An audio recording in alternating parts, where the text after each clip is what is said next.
નમસ્કાર, હું Gautamsinh Surjitsinh Sudan, checkpost live news નડિયાદથી. ડીસાની અંદર જે દુર્ઘટના થઈ ફટાકડા બાબતે, તે બાબતે નિર્દોષ વ્યક્તિઓ હોમાઈ ગયા.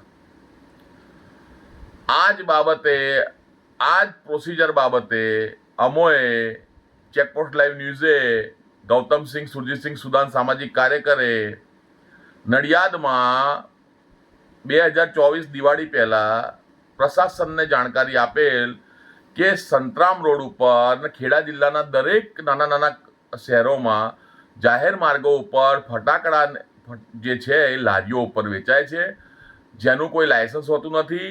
અને પોલીસ સ્ટેશનની આગળ, નડિયાદમાં ટ્રાફિક પોલીસ સ્ટેશનની આગળ 4 થી 5 લારીઓ ઊભી રહી હતી. અને મેં જ્યારે એ કર્મચારીને પૂછ્યું, મેં કહું આ રીતે ખુલ્લા ઊભી રહે છે કે હવે તહેવાર છે, એમને ઊભા રહેવા દો ને, આમ છે તેમ છે, ફલાણું ઢીકણું. હકીકતમાં એવું હતું કે એકચ્યુઅલી તહેવારો દરમિયાન રસ્તા ઉપર ફટાકડાની લારી જે ઊભી રહે છે તેનો તગડો હપ્તો, રોજના 500 રૂપિયા હપ્તો ઉઘરાવવામાં આવે છે. હવે તમે, મારે જનતાને કહેવું નથી કે હપ્તો કોણ લેવા આવે છે અને કોણ લઈ જાય છે.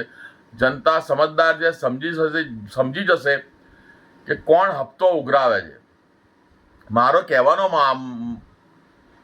બાબત એ છે કે અમોએ જે નોટિસ આપી હતી નડિયાદ પ્રાંત કચેરીને, નડિયાદ અધિક જિલ્લા મેજિસ્ટ્રેટશ્રીની કચેરીને અને તમામ બીજી પ્રશાસનિક અધિકારીઓને, ફાયર બ્રિગેડને વોટ્સઅપ દ્વારા મોકલેલું, નડિયાદ નગરપાલિકાને જાણ કરેલી.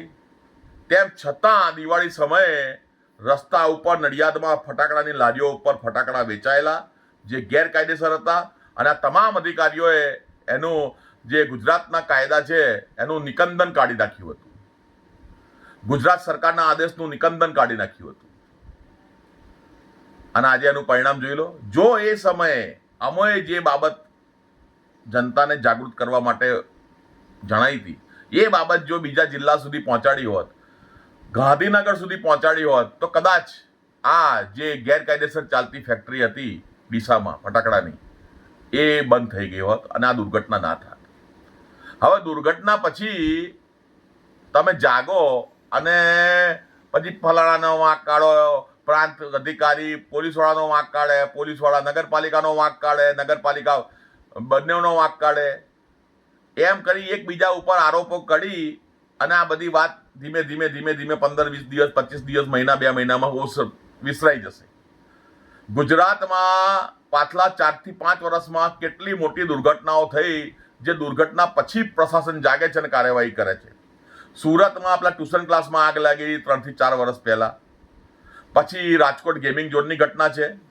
પછી હરની પેલી બોટની બાળકોને લઈ ગયેલા પ્રવાસમાં, એ બોટ ડૂબી ગઈ હતી, એ ઘટના છે. પછી આ ડીસાની આ દુર્ઘટના થઈ. પછી પેલું મોરબીમાં પુલ તૂટી ગયો હતો, એની દુર્ઘટના થઈ. તો શા માટે પ્રશાસનના અધિકારીઓ લોકોના જીવના જોખમમાં મૂકે છે? અને પછી 4 લાખ આપીશું, 5 લાખ આપીશું. દરેક માણસને, દરેક જે ગુજરી જાય છે આ રીતે